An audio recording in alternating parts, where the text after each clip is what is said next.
If you're a fan of Justin Timberlake, aren't we all? Then you probably know that he was charged with DWI in New York.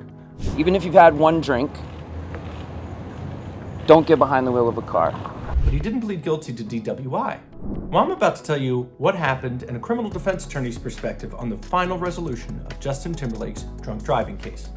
Hi, I'm Daniel M. Rosenberg. I'm a criminal defense attorney and founding partner of Rosenberg, Perry & Associates. And in full disclosure, I'm a Justin Timberlake fan. I celebrate his whole catalog. In any event, let's talk about Justin Timberlake's DUI case, because he was originally charged with driving under the influence in Sag Harbor, New York, and was charged and had DUI charges pending.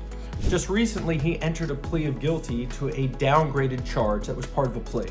And that downgraded charge is driving while ability impaired, or DWAI, which is a non-criminal traffic violation in the state of New York. In exchange for this guilty plea, the criminal charges were dismissed, and he agreed to a sentence of a 90-day loss of license, along with a $500 fine and 25 to 40 hours of community service. The resolution means he will not have a criminal record. It also means he is not allowed to drive in New York for the next 90 days. So what does that mean if he has a driver's license from, let's say, New Jersey or Las Vegas or Pennsylvania?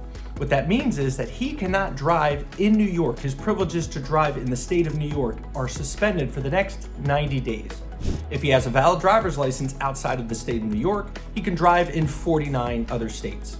So, what does that mean for Justin Timberlake? That means whatever state that he lives in, he has to be concerned or aware that New York is going to communicate with his home state, and that state may take whatever administrative action they choose to. For instance, if this were New Jersey, they would review what his blood alcohol content was in the state of New York, and they would apply, in all likelihood, those penalties to his New Jersey driving privileges. All right, so what if this happened in the state of New Jersey? What is Justin Timberlake looking at? Well, I can tell you right off the bat, if this were the state of New Jersey, Justin Timberlake would never, with these charges, would never have been facing a criminal charge. And that is because DUI in the state of New Jersey is a traffic violation. So that means if Justin Timberlake was charged with DWI, never put up any defenses whatsoever, and just pled guilty, he would not have a criminal record.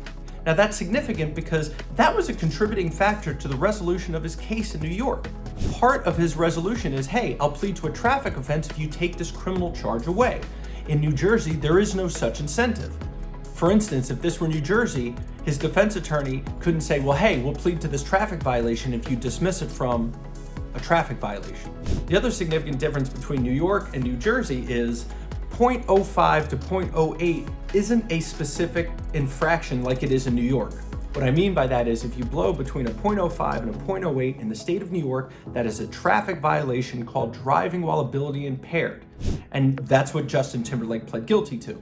If you are stopped in the state of New Jersey and you blow a 0.05 to a 0.08, that is not what we call a per se DUI or drunk driving violation. Now, just because it's not a per se violation for DWI doesn't mean that you still can't be charged for DWI.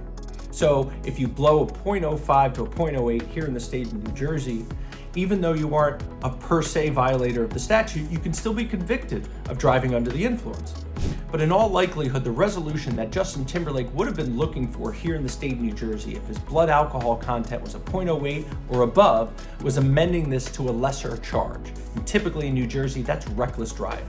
So this is something I want to highlight that a lot of people don't really understand, and that is the charge that you are going to be issued and the consequences that you're going to face very much depends on what state you are in. The same infraction in the state of New Jersey was never going to be a criminal charge, whereas in the state of New York, Justin Timberlake had to be concerned and worried that he may have a criminal record. So these are just some subtle nuanced differences between two states that you should absolutely be aware of, especially if you're operating a motor vehicle between the two states. So at the end of the day, Justin Timberlake was able to avoid a criminal conviction, which is significant. So if you or someone you know has been charged with a crime or DUI in the state of New Jersey, please contact our office. We're happy to help. We'll take the time we need to speak with you, provide you with your options, and give you blunt and candid advice. And if you like the contents of this video, please like and subscribe to our YouTube channel. And if there's a topic you'd like to learn more about, please contact my office. I'd love to hear about it. We are criminal trial attorneys. We have your back. That's what we do.